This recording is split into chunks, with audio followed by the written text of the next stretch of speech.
Bienvenidos al canal, bienvenidos a Gigantes del Básquet. Hoy os traemos una conversación muy interesante con alguien muy especial. Hoy tenemos a Anthony Demiel, la voz de la NBA desde hace 30 años aquí en España. Si te gusta nuestro contenido aquí en Gigantes del Básquet, recuerda suscribirte, darle al like y dejarnos un comentario para que así podamos seguir creciendo en este proyecto tan importante y tan interesante que tenemos podcast, tenemos la revista en papel, tenemos la web y todas nuestras redes sociales. Así que, sin más dilación, empezamos con la charla con Anthony Demiel.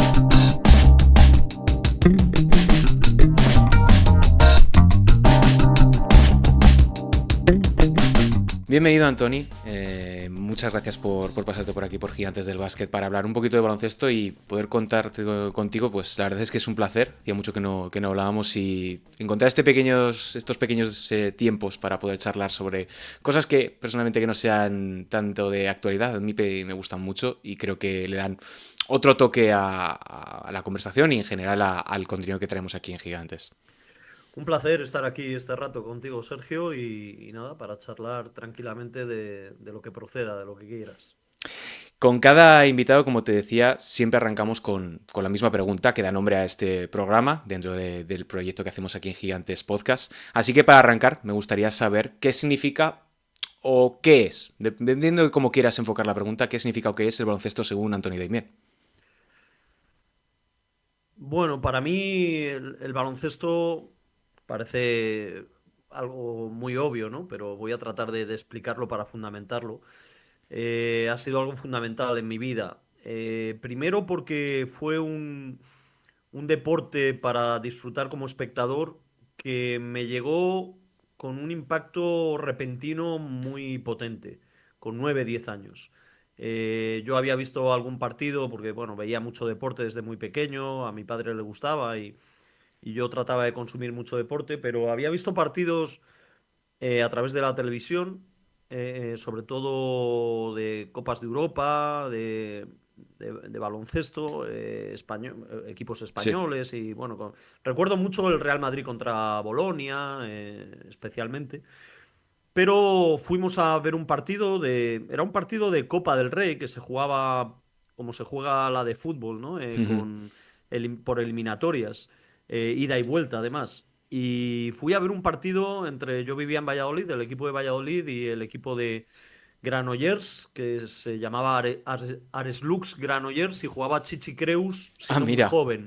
siendo muy joven de base. Recuerdo, tenían un estadounidense que se llamaba Lee, un pívot, y le había insistido un directivo que conocía a mi padre mucho para que fuéramos, para que nos íbamos a divertir mucho y tal. El equipo acababa de subir a lo que era la primera división antes de Sí. ser ACB. Y esa experiencia de ver ese partido, recuerdo la posición de donde estábamos, la localidad de La Grada, en el Polideportivo Huerta del Rey. Esa experiencia de aquel partido me marcó para siempre, diría yo. Entró muy fuerte el baloncesto en mi vida. Yo estaba practicando balonmano en ese momento, cambié al baloncesto y bueno, y ya a partir de ahí ha tenido una presencia muy importante en mi vida. Antes de dedicarme profesionalmente al periodismo, pues como espectador, como aficionado, como consumidor de prensa deportiva y como practicante también, más o menos organizado hasta los 16 años y posteriormente en pachangas con amigos. Y luego es verdad que ha sido el principal soporte profesional durante muchos años para mí, desde que eh, había estado narrando baloncesto universitario en los años 93, 94, Sí, que 95. es lo primero que tiene el plus Sí, en realidad de baloncesto, ¿no? Si no me eso es. equivoco. Primero compraron unos derechos de deporte universitario y bueno, pues creo que en ese momento casi solo ofrecimos torneo final de la NCAA y narré, ahí era narrador, narré con Santiago Segurola, Final Four, algún partido, no sé si de octavos o de cuartos de final, pero sobre todo Final Four hasta que compran los derechos de NBA. Y entonces, a partir de ahí ya sí, mi actividad profesional principal, que era ser reportero del día después, era Ujú. coordinador de ese programa, pues ya lo dejo y paso a dedicarme, bueno, pues en un gran tanto por ciento a la NBA y así ha perdurado, ¿no? pequeño paréntesis, un parón de un año, en el que no dejé de hacer del todo, pero Sí. me dediqué más a otras cosas, año y pico, pero esta es la temporada número 30 comentando NBA y obviamente ha sido el gran soporte mío profesional, ha sido un medio de vida prácticamente. Claro, es que ahora que estabas haciendo un poco de repaso a nivel vital de todo lo que había supuesto este deporte para ti, ahora que empezabas por el tema de las retransmisiones de NCAA o de tus inicios en el Plus, claro, hace 30 años la manera de contar el baloncesto o el deporte en general a través de la televisión ha cambiado una auténtica barbaridad, porque alguna vez que me pongo algún partido de estos que aparecen en YouTube que están subidos de esa época del Plus o en anteriores de Radio y Televisión Española, la manera de comunicar, la manera de simplemente de afrontar o de acercarse a la audiencia ha cambiado un montón. Sí. Claro, o sea, ¿cómo has sido tú en tu propio caso? No sé si madurando, pero sí también evolucionando tu propio estilo o dándole tu propia manera de Sí. enfocarlo. Bueno, esto es bastante interesante desde el punto de vista periodístico y bastante complejo a la hora de tratar de explicarlo. Yo, lo primero, desde que eh, desarrollo las funciones de comentarista, hay algo que yo me autoimpongo. No sé si en unas primeras, en aquellas retransmisiones de NCAA, siendo yo narrador, se le dijo a Santiago Segurola que lo hiciera y entonces yo luego lo apliqué como comentarista, pero yo siempre he querido adaptarme al narrador. O sea, yo entiendo la retransmisión eh, de esa manera. El comentarista tiene que ayudar, igual que el narrador, a mejorar la experiencia del que lo está viendo, tanto con información, con datos, por supuesto con emoción, con ritmo, pero, pero bueno, yo adaptándome un poco a la personalidad, porque hay narradores muy diferentes, ¿no? Ujú. Que entienden la narración de maneras distintas y yo siempre he tratado de adaptarme en función de quién era el narrador. Lógicamente, cuando empecé a hacer partidos con Montes, eso supuso un reto muy complicado, muy complejo, porque Montes era diferente. Era muy diferente en aquella época a prácticamente todo lo que había. Pero he trabajado con magníficos narradores. En aquella primera época también comenté partidos de NBA con Sisto Miguel Serrano, que luego se dedicó más a partidos de ACB y de Euroliga, que es un magnífico narrador Sí. también. Y bueno, pues yo he ido, obviamente, he ido modificando, reformando muchas tendencias. En cada momento he tenido unas inquietudes como profesional. Porque obviamente al principio yo era un absoluto desconocido, era un periodista de 25, 26 años, que no era nadie en el mundo del baloncesto y que de repente le ponían ahí a comentar NBA en exclusiva. Por lo tanto, yo primero no podía, yo fui consciente desde el primer día, no podía pontificar, porque yo no era nadie, ni tenía casi herramientas ni argumentos para pontificar. Tenía que justificar de alguna manera mi presencia ahí y tenía que adaptarme a Montes, que me facilitaba las cosas en cuanto a que él era un tsunami, un torbellino de la comunicación. Claro, yo recuerdo en algunas de las veces que me he puesto a ver partidos de esa época del Plus, Sí, que en tu caso, contrastándolo con los años, eras como una máquina de emitir datos, que es sí, de mucho valor en esa época, porque el dato sí, era muy difícil de muy conseguir, difícil, que las sí, sí. contado en una que otra canción, pero claro, es también el que la audiencia vaya evolucionando contigo, porque en ese momento, ante la inexistencia de esas estadísticas o que ya simplemente el poder recopilarlas semanalmente o que estuvieran más o menos actualizadas ya era una proeza. Sí, un poco para la gente de menos de 50 años, podría decir que en ese momento, en las retransmisiones deportivas en general, ¿no? Es verdad que no había mucha presencia del dato. Quizás el baloncesto era lo más avanzado, ¿no? Pero porque recuerdo que Pedro Barte era un narrador, pero que también ofrecía datos, que Esteban Gómez colaboraba con Ramón Trecet cuando ellos dieron NBA y Sí. también ofrecían datos. Bueno, el baloncesto digamos que sí que era vanguardia en eso, pero no era habitual.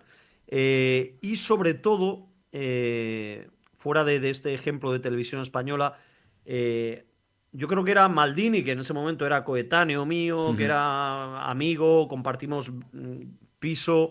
eh, pues Maldini sí que fue rompedor en cuanto a que fue el primer periodista que empezó a comentar y con una avalancha total de datos, de conocimiento de cosas que era muy difícil saber, ¿no? Entonces yo por ahí vi desde luego vi una beta, era un reto, como has dicho, muy complicado conseguir datos en aquel momento. Yo comenté NBA 2, 3 años sin internet prácticamente. Imagínate Y ahora comentar NBA sin internet. sí, sí, sí. Entonces, es verdad que también había menos exigencia del público aquí en España porque se sabía muy poco. Pero me ayudó mucho Montes, la visión que tenía Montes para entender algo que tenía que ser parte de mi trabajo también, que era lograr que la gente, aunque era un deporte que se disputaba en otro país, con gente muy diferente a nosotros, en aquella época más que ahora, Sí. eh, digamos que generar familiaridad. Es decir, que al final el espectador que estaba en un pueblo, en una ciudad de aquí de España, y que estaba de madrugada él solo viendo eso, pudiera sentirse cercano por todo el relato que nosotros montábamos, sentirse cercano a eso que estaba viendo y de esa manera le fuera más fácil consumirlo, ¿no? Y bueno, ese fue un poco el propósito. Desde luego he ido cambiando, he ido ofreciendo registros, no solo en función de lo que yo iba aprendiendo o de las necesidades que yo iba viendo o del narrador que tenía, también en función de los formatos, de las ligas.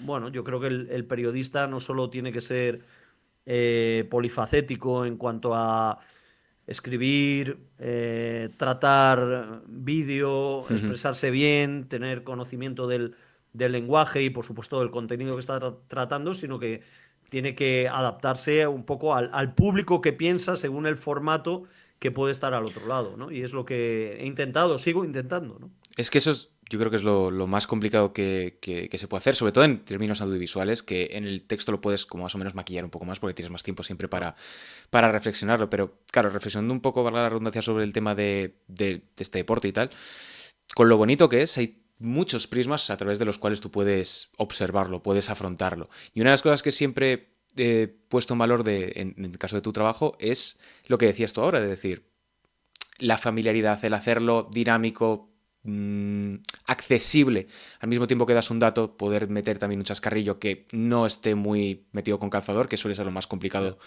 siempre.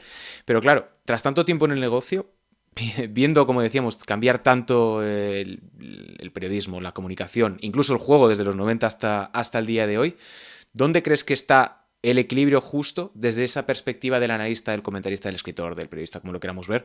Es decir, de saber llegar a todos los públicos sin pecar ni de pedante ni de simplista a la hora Ya. de contar algo, porque me parece a mí complicadísimo. Sí, es un reto difícil, pero bueno, para eso estamos, ¿no? Para ir afrontando retos, unos más fáciles que otros, y tratar de resolverlos. Ahí está un poco la capacidad que puede ofrecer cada periodista. Yo, desde el principio, y esto insisto que Montes fue fundamental para transmitírmelo, pese a que estábamos en una televisión de pago, él sentía la necesidad de llegar al mayor número de gente posible. Al final, todo lo que no es fútbol, y eso no ha cambiado con los años, quizás se ha acentuado, todo lo que no es fútbol mmm, puede incorporar a más gente, a mayor público, sobre todo si es un buen producto. Y entonces, eh, yo luego con el paso del tiempo, primero no, yo no tenía capacidades ni conocimientos porque no había sido un jugador para contar experiencias de cuando había jugado, ni un entrenador para hablar cuestiones tácticas muy, muy avanzadas, pero sí cuando llevaba ya más tiempo, sí que he huido de algo que era, esto yo creo que puede generar un poco polémica en el mundo del baloncesto, pero A yo creo que ver. el mundo del baloncesto a veces sí peca de pedante y de Por eso querer te tiraba la, demostrar que se la pregunta. sabe, sí, Porque somos muy, lo sí. digo en un plural majestático, somos muy Sí, reparte sí, carnets sí. en ocasiones, sobre todo en el caso de NBA. Exacto, exacto. Siempre se. Pero también habla bien, ¿no? De la. El seguidor, el aficionado al baloncesto es insaciable, siempre quiere saber más, ¿verdad? Y eso habla muy bien del seguidor del baloncesto, no se conforma con poco, ¿no?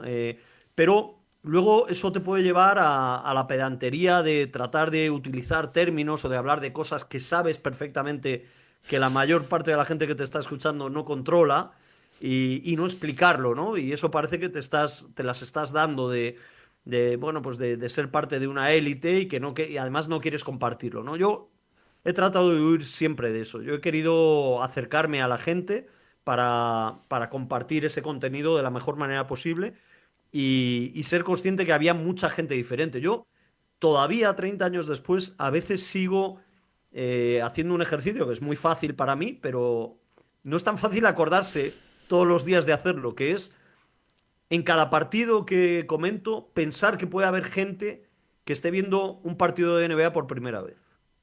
Es un ejercicio muy complicado, sobre Sí, todo en tu caso, pero es muy complicado en general de decir, ostras, tengo que explicar cosas o... No, creo que el término no es tanto explicar, sino bajar a tierra en muchas ocasiones o no dar por sentado eso es. cosas que tú puedes dar. Por ejemplo, en el caso de NBA, que es muy, muy concreto y cuanto más se va al detalle es más y más difícil, como el tema de los aprons, el tema de las Sí. cuestiones salariales que como te quieras enrocar es prácticamente imposible de entenderlo, pero claro, hay que bajarlo muchas veces a tierra, no solamente para explicarte, sino para que el resto te entienda, que es una de las partes más difíciles a veces de la Sí. comunicación. E insisto, en el tema de NBA, que hay veces en las que casi uno se olvida que juegan a baloncesto también, pues tiende a ser difícil. Y antes que decías el tema de que tuviste un pequeño impasse en donde Sí. no narraste, que lo decías en tu libro, El sueño de mi desvelo, si no me equivoco, Sí. que Ujú. lo leí hace ya mucho y ya los nombres se Sí. me van olvidando, pero quería preguntarte por cómo viviste ese impasse, pero no tanto por el que hiciste y demás, porque ya lo has contado mil y una ocasiones, Sí. sino por la perspectiva que te pudo dar para decir, vale, llevo X tiempo anteriormente, ahora tengo un futuro hacia adelante dentro de esta profesión o dentro de esta disciplina que es el baloncesto NBA, claro, de decir, ahora sí que tengo esa motivación o he encontrado esa perspectiva o ese prisma de decir, vale, quiero enfocar por aquí mi carrera. Pues mira, también me sirve bastante ahora hacer memoria y tratar de situarme en aquella época. Eh, yo en realidad no estaba tan cansado de hacer NBA como estaba un poco decepcionado y herido porque pensaba que profesionalmente no me había compensado, ¿no? Llevaba 12 o 13 años Sí. haciendo NBA y bueno, pues no, sentía que si hubiera ido por otro lado me hubiera ido mejor a nivel profesional, ¿no? Me había ido bien, lo había disfrutado mucho porque me gusta mucho la NBA y me gusta mucho comentar NBA, pero profesionalmente creía que había sido hasta negativo para mí en comparación de cómo me podía haber ido por otro lado. Entonces era un poco una respuesta natural. Yo no lo tomé como un disgusto, ni como incluso yo lo pedí, ¿no? Y además agradezco que me concedieran esa opción durante año y pico de hacer otras cosas. Y además era casi lo mejor que se podía hacer para mí, ¿no? Por cómo entiendo yo la profesión. En aquella época en la empresa era hacer reportajes para Informe Robinson y es lo que hice. No sufrí nada por la lejanía hacia la NBA o el baloncesto, lo consumía como aficionado, pero no sentía... Yo en esto entiendo que a lo mejor soy un poco atípico como periodista deportivo porque veo que hay muchos que sí, que lo necesitan, ¿no? Yo no necesitaba, cuando dejé de comentar partidos, no necesitaba comentar partidos, no tenía esa necesidad biológica vital de Bueno, es que comentar también te partidos. permite oxigenarte un poco, por decirlo de Sí, alguna sí, manera. sí, sí, no, Por eso decía el sirvió. de tomar un poco perspectiva, dar un paso atrás y decir, ostras, es que también puedo disfrutar de hacer otras cosas, como dices el tema Sirvió. del informe Robinson. Y además mucha gente lo va a entender desde el punto de vista de las relaciones laborales o con una empresa. A mí me habían puesto a hacer NBA cuando se compran los derechos. Yo nunca supe bien. El responsable de aquella época, Alfredo Relaño, alguna vez que ha escuchado algo que yo he dicho sobre aquella época, dice, pero hombre, ¿cómo dices eso? Y tal. Porque yo digo, yo me puso a mí porque no había otro. Más o menos, ¿no? Resumo mucho, ¿no? En una frase, pero... Y entonces, claro, yo aguanté 12 años, 13, eh, pero yo no sabía si de verdad la empresa me valoraba para hacer eso y por cómo lo hacía. Entonces, de repente, me voy a hacer otras cosas y año y pico después, entonces sí me doy cuenta. Ellos mismos me dicen, oye, que queremos que vuelvas a hacer NBA. Ahí sí que hubo un paso de la empresa en el que tú te sientes reconocido y valorado por algo que has estado haciendo 12 o 13 años. Claro, es que, mira, ahora que dices esto, o sea, el hecho de llevar ya, es que llevar tanto tiempo a mí me da un poquito de, de vértigo, pero claro, lo decías antes del tema de un deporte que se juega tantísimos kilómetros, con una sociedad tan diferente a la española, sobre todo a principios de los 90, bueno, mediados de los 90, principios de los años 2000, que ahora ya más o menos estamos más parecidos en muchos aspectos, pero tú en esa época, antes de dar ese paso atrás y de colaborar en otros sitios, estabas también. Yo recuerdo leerte en la revista oficial de la NBA en el Sí, que la editaba el Marca, en la cadena SER, en el diario AS, o sea, sí. estabas en muchos sitios, pero con el tiempo también has ido encontrando tus otros espacios y me gustaría saber un poco, por ejemplo, ahora en el caso de que estás con Sergio y con José en Sí. Drafteados, ¿en qué formato, o mejor dicho, en qué registros te sientes más cómodos? Porque, claro, has hecho radio hasta hace 4 días Sí. en Carrusel, lo que hablábamos de, bueno, evidentemente, y prensa, pero claro, es lo que siempre se habla de un periodista polifacético, en tu caso es al máximo. Sí, bueno, me han ido surgiendo las oportunidades y sí, además, fíjate, todo esto de lo que hemos hablado fue lo que propició que cuando me reclaman para volver a hacer NBA, la empresa me propone una vinculación diferente, que ya no sea un trabajador indefinido de la empresa, llegar a un acuerdo de rescisión y que sea un colaborador. Y eso me permitía colaborar en otros sitios. Entonces, mm, bueno, yo me he ido, siempre la frase que me sale es esa, ¿no? Me he ido adaptando. Es verdad que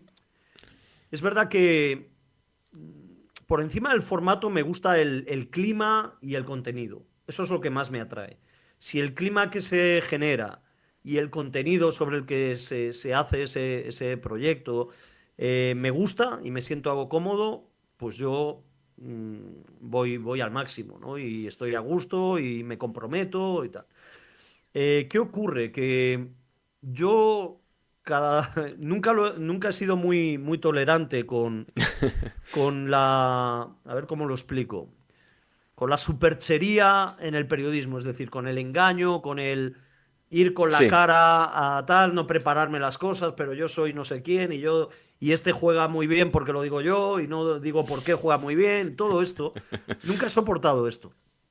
Entonces, ¿qué ocurre? Que es bastante curioso. La radio, que es un medio mágico, y yo he reconocido esa magia de la que siempre se habla de la radio, pero la radio es la que más espacio puede propiciar para esto del Claro, porque las engaño. conversaciones van por Claro, no todos hay caminos. control, no hay control. Y que cada uno va diciendo lo que se le ocurre y otro entra y, y bueno, y ¿para qué contar, no? De gente que entra desde un sitio diciendo que está en un sitio, está en otro, cosas así, ¿no?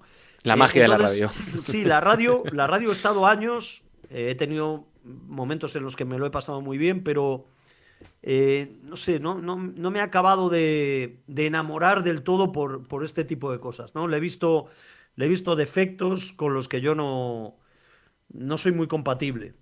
Al final, el texto que tú escribes, tanto en formato digital como en papel, bueno, es algo que queda ahí, que tú tienes tu tiempo para mejorarlo, para darle el tono que tú quieres y creo que refleja muy bien yo creo la personalidad, la idea del autor, las características, las cualidades del autor, ¿no? Y bueno, y en la televisión, sobre todo cuando comentas un partido, al final la gente está viendo el partido, tú estás haciendo un poco de puente, en cuanto tú no haces bien las cosas, la gente se puede dar enseguida cuenta, ¿no? De que, hombre, este tío me está contando una película que no es la que yo estoy viendo, ¿no? Pero bueno, el formato podcast siempre me ha atraído mucho. Siempre me ha atraído por, eh, por lo que supone desde el punto de vista del consumidor. Es decir, de poder escuchar, o sea, poder a la carta tú elegir lo que quieres escuchar de cualquier tema y de repente que oigas un capítulo de algo y si no te gusta no oyes más. Todo esto Sí. desde el principio, cuando vi que apareció en Estados Unidos, yo de hecho llevaba años proponiéndole a dos colegas hacer algo, pero bueno, no surgió. Y al final ha llegado esta opción de 3 más uno ahora, antes 2 más uno y estoy a gusto y muy bien, muy contento porque me gusta bastante. Bueno, ahora que abres el tema te recojo el guante porque Francamente lo estáis rompiendo, lo estáis petando bastante los tres, bueno, los cuatro con Calde también. Ujú.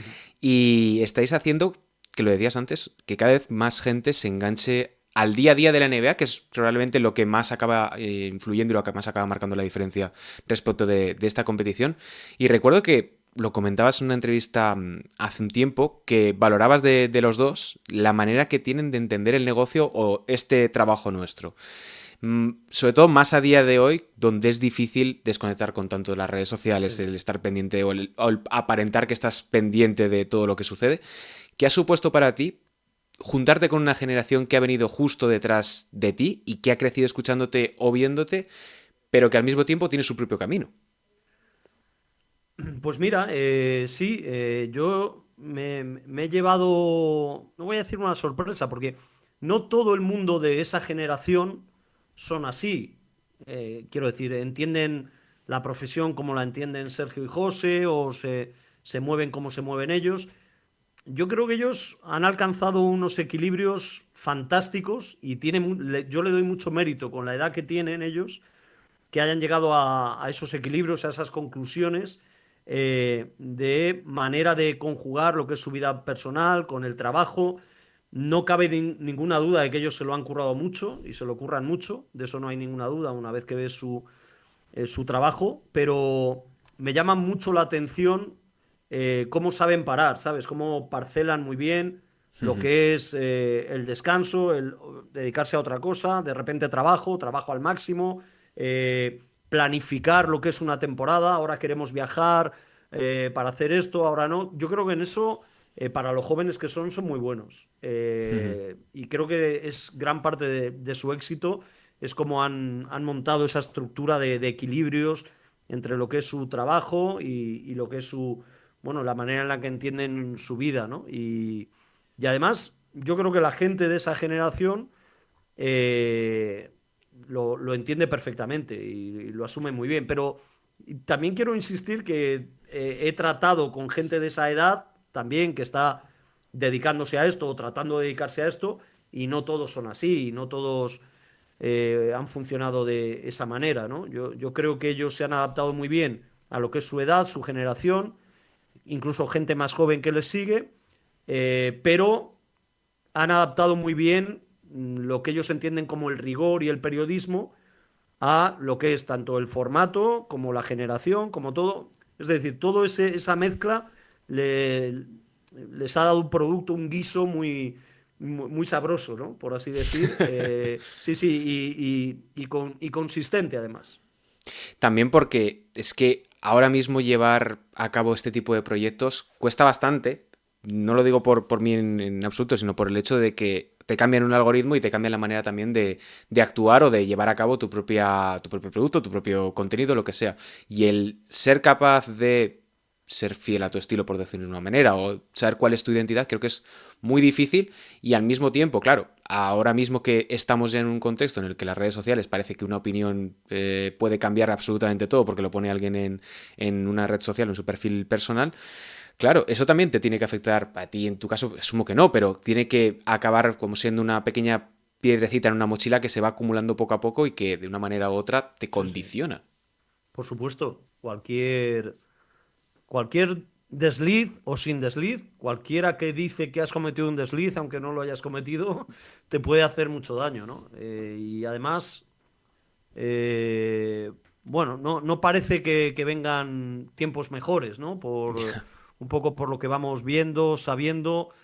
eh, yo creo que todos estos formatos, estas empresas que nos han dado tantas herramientas para comunicarnos entre nosotros, para desarrollar las facetas que cada uno cree que puede tener a la hora de comunicar, de contar cosas, eh, ahora de repente, con el poder que tienen, se vuelven muy peligrosas, ¿no? Para ponerte el freno, para ponerte zancadillas o para propiciar que la gente no entienda bien lo que estás haciendo. Bueno, muchísimas cosas. Creo que cada vez va a estar más difícil esto. Y es una pena porque ahora que con estos formatos, teóricamente se democratizaba y llegaba a manos Bueno, de casi todo el mundo la posibilidad de si alguien sí. valía poderlo demostrar. Bueno, pues luego, ahora mismo lo que estamos viendo es que no es tanto así y que se complica mucho todo. Ujú. Pero, pero bueno, es lo que toca, ¿no? No tenemos muchas más opciones. Al final no son tantas las empresas. Hay muy pocas y lo abarcan, lo acaparan todo. Cambiando de tema, hay una cosa que has comentado más de una ocasión que me parece muy interesante y que hasta que yo no lo viví más o menos mis propias carnes no me di cuenta, que es que tú siempre has dicho que cuando comentas un Barça-Madrid de ACB o de Euroliga, al día siguiente nadie se queja de los comentarios, que suele ser muy poco habitual cuando se enfrentan estos dos equipos.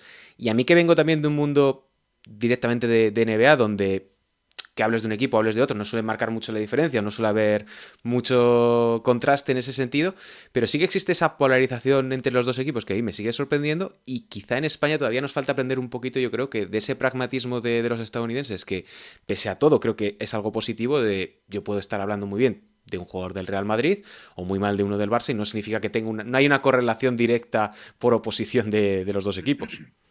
Sí, es que aquí en los últimos 20 años se ha pervertido muchísimo todo esto. En realidad, el mundo que yo viví del deporte siendo niño, adolescente, era un mundo bastante sano. Había gente que era muy de un equipo, pero nadie se extrañaba de que un periodista hablara bien un día de un jugador de ese equipo y al día siguiente bien de uno de otro. Nadie buscaba dobles lecturas, sospechas extrañas, pero yo creo que tenemos que afrontar para mí es un problema, los problemas eh, por cómo está la cosa ahora, ¿no? Es decir, analizar cómo está ahora y tratar de ver si mejoramos algo esto o no. Yo el otro día anuncié que iba a hacer un partido entre Oklahoma City Thunder y Boston Celtics y en una red social, cuando lo anuncio, alguien me dice, ¿con quién vas? Lo primero, como si fuera relevante. Y lo segundo, como si tuviera que ir con alguien. Y lo tercero, como si fuera importante para mi profesión o para el trabajo que yo, como si fuera un condicionante claro, luego en la práctica el problema es que lo es para muchos periodistas, ¿no? Para muchos comunicadores. Todo esto se ha pervertido porque hay muchas generaciones que han nacido y que se han formado con este fanatismo, porque el fanatismo ha sido un negocio y hay mucha gente que ha sacado mucho partido de ello.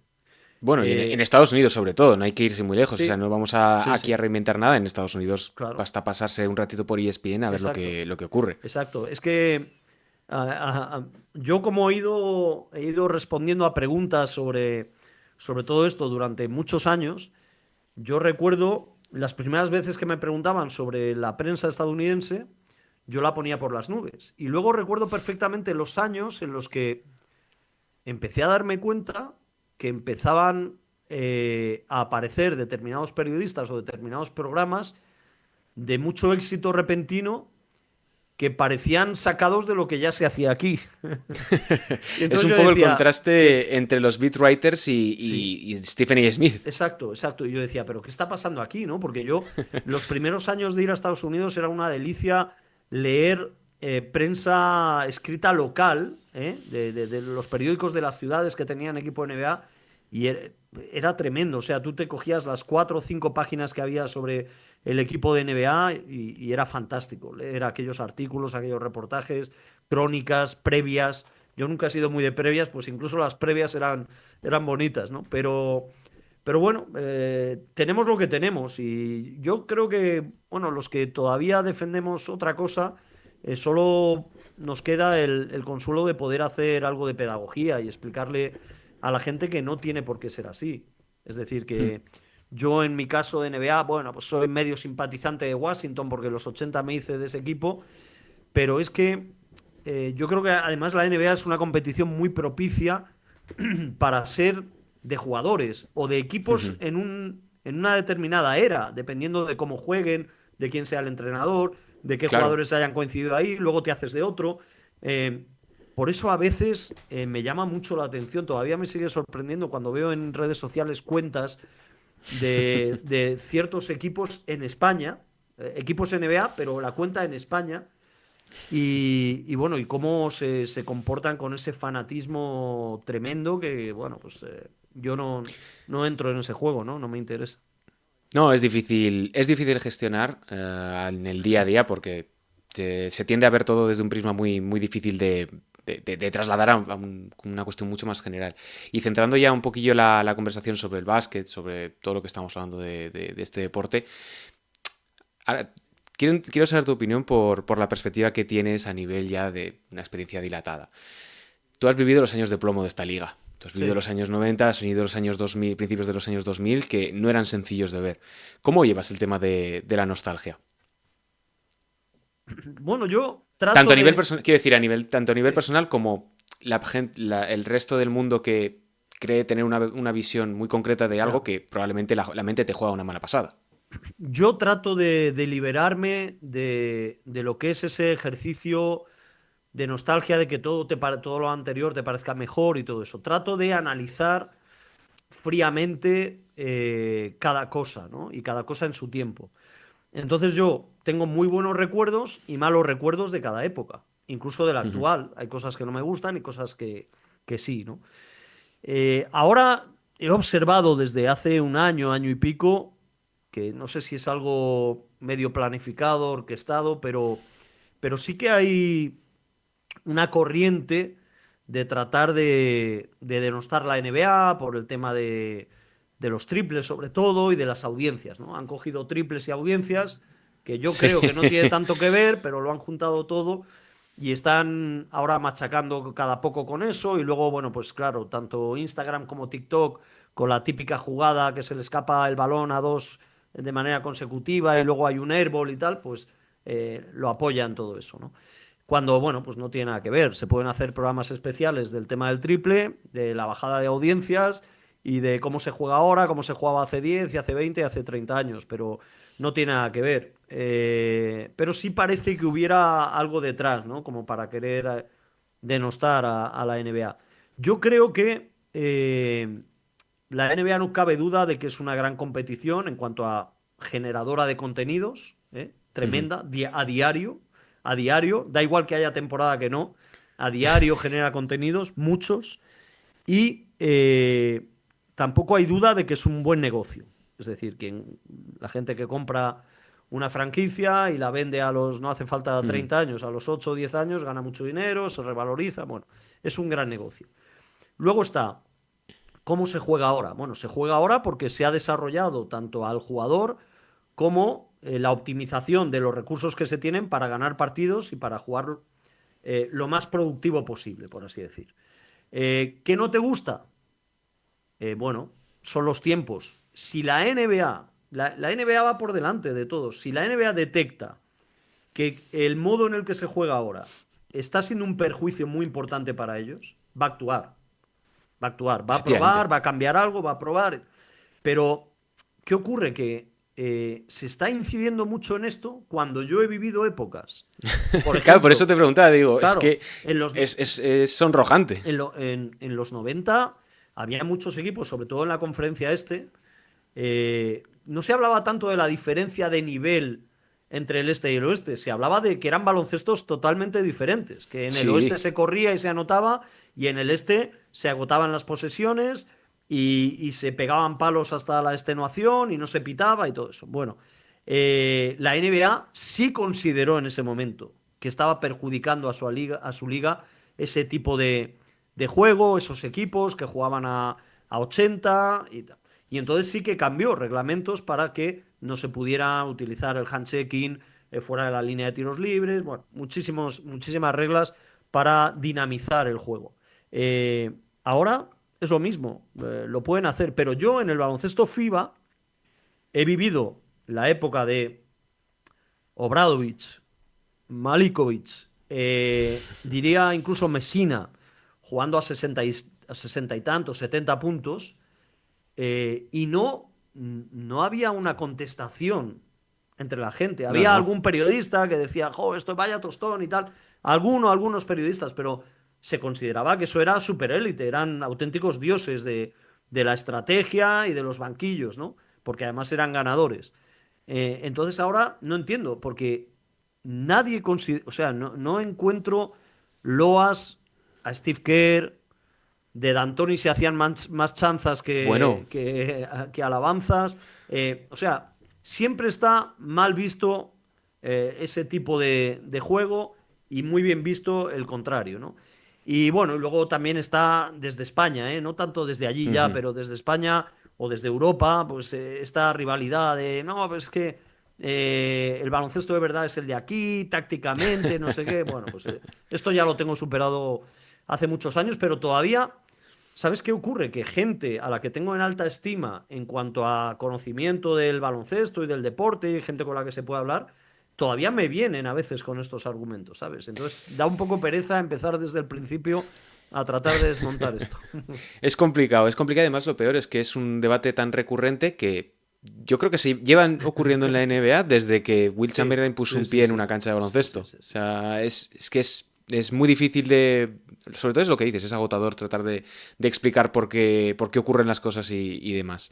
Pero me parece interesante el punto que decías de la NBA siempre va 2 o 3 pasos por delante. Ujú. Yo ahí sí que voy a diferir un poco de ti Ajá. por el cambio de reyes que hubo en la cabeza de la liga.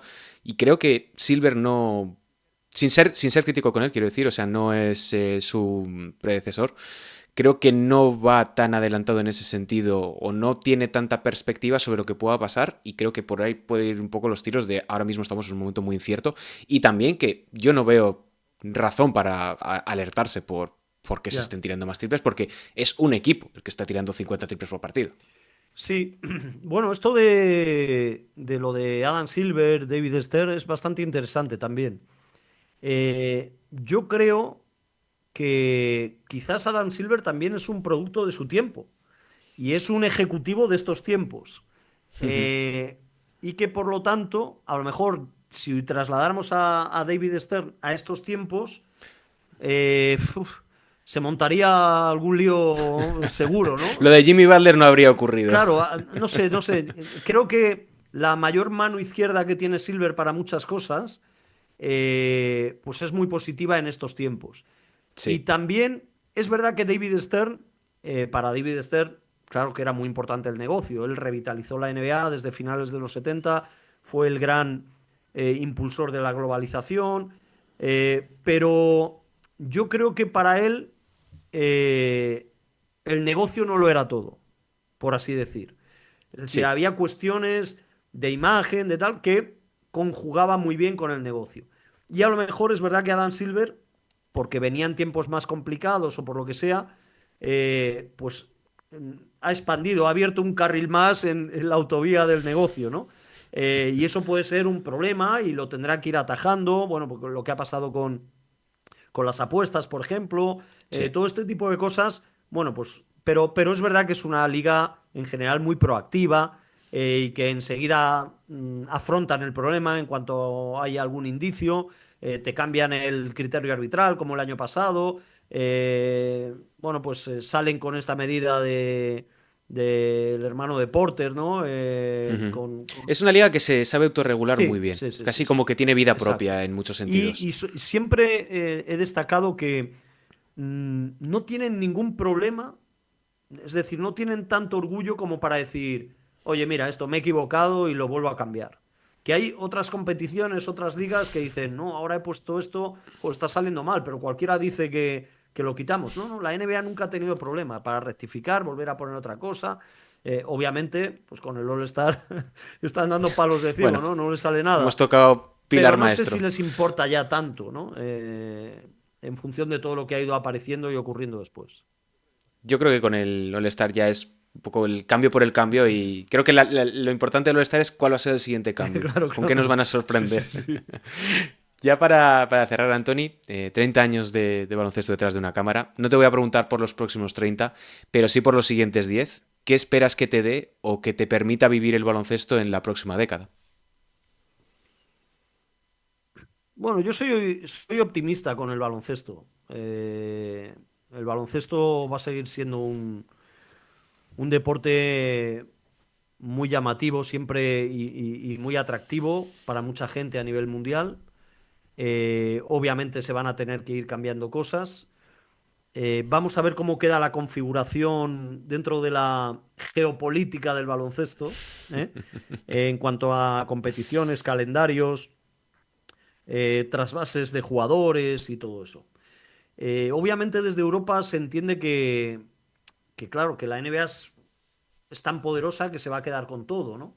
Eh, bueno, vamos a ver, ¿no? Yo creo que obviamente todo es un negocio, el negocio está hasta en competiciones de infantiles y de cadetes en Europa y bueno, al final el baloncesto perdura, ¿no? Lo que es el propio deporte, la esencia del juego, lo bien que uno se lo pasa jugando al baloncesto, el hecho de poder, en cuanto encuentras un aro, juntarte con uno o con otros tres y poder jugar y pasar un buen rato, eso está por encima de todo. Obviamente, yo creo que hay un problema en general en el deporte, que es la evolución biológica del deportista, que acaba siendo un freno y un tapón para lo que es el talento natural a la hora de la relación con el balón, en el caso del baloncesto, en el caso del fútbol igual. En el fútbol se dice, no hay regateadores, ya. Bueno, no es que no haya regateadores, es que ya es prácticamente imposible regatear a un defensa que mide 1,90 y es tan rápido como uno de 1,60 de hace 20 años y que encima tiene una cultura táctica tremenda y tal. Entonces no le puede regatear, ¿no? Entonces esto sí que va cambiando un poco los deportes y hay un riesgo de que los vaya cambiando a menos atractivos desde el punto de vista estético. Eso sí que es un pesar mío, ¿no? Ya no se ven tantos alardes de genialidad como antes, porque el físico lo puede todo, ¿no? Se ha salvado un poco con el tema del tiro, que ahora ya todo el mundo tira y con acierto desde muy lejos y ahora la gente lo ve como un defecto. Entonces, nadie está contento claro, nunca. entonces vamos a ver cómo se va ajustando eso, ¿no? También llevamos muchos años hablando de qué hacer en cuanto a los reglamentos y yo creo que la mejor solución sería ampliar las dimensiones de la cancha. Pero claro, eso supone, pues si es a nivel mundial, imagínate, hay Sí, sí. colegios que tienen su cancha ahí que ya no pueden, ¿no? Tienen que Bueno, hay comprar el solar hay de al algunas lado que... para ampliar la cancha. Entonces es muy difícil, pero en el baloncesto de élite ampliar las dimensiones de la cancha sería una solución porque de esa manera alargarías un poco la distancia del triple y digamos que se recuperaría algo de variedad en el juego. Pues Anthony, muchísimas gracias por pasarte por aquí por Gigantes. Ha sido un placer poder hablar contigo de diferentes temas, no solamente de NBA, sino que también de comunicación, de periodismo, que a mucha gente también le interesa. Y me gusta también quedarme con eso de dejar un poquito de pedagogía, que Sí. nunca está de más. Nunca está de más, ¿eh? Ojalá pudiéramos tener más tiempo para explicarle a los más jóvenes que quieran escucharnos cómo debiera ser el periodismo. Pero nada, es un placer hablar contigo, Sergio. Sabes que a ti, a Losilla, desde que os conocí, os tengo en muy buen lugar, ¿no? Dentro del periodismo deportivo y de la generación a la que pertenecéis. Y nada, bueno, y Gigantes es una referencia desde que compré el primer número con Greg Wilder en la portada. Así que, pues nada, larga vida también a este podcast. A este podcast y al papel y a Gigantes, así que desde aquí nos despedimos. Recordarle a la gente que se ha llegado hasta aquí, se ha conseguido escucharnos durante más de 40 minutos, que son muchos TikToks lo que hay que aguantar en comparación, que se puede suscribir, que le puede dar el like, que puede compartirlo en todas sus redes sociales para que lleguemos a más gente y podamos hacer este proyecto que siga adelante. Así que nos despedimos, un saludo y hasta la próxima. ¿Quieres ganar el partido? ¿Quieres llevarte el título? Suscríbete a Gigantes. Actualidad, historia, Liga Endesa, competiciones FEB, básquet femenino, NBA, jugadores, leyendas, los mejores artículos y reportajes, el mejor baloncesto en la mejor revista. Suscríbete a Gigantes. Recibe en tu casa cada mes la revista. Entra en gigantes.com/tienda y aprovecha nuestras ofertas. Gigantes, el baloncesto en tus manos.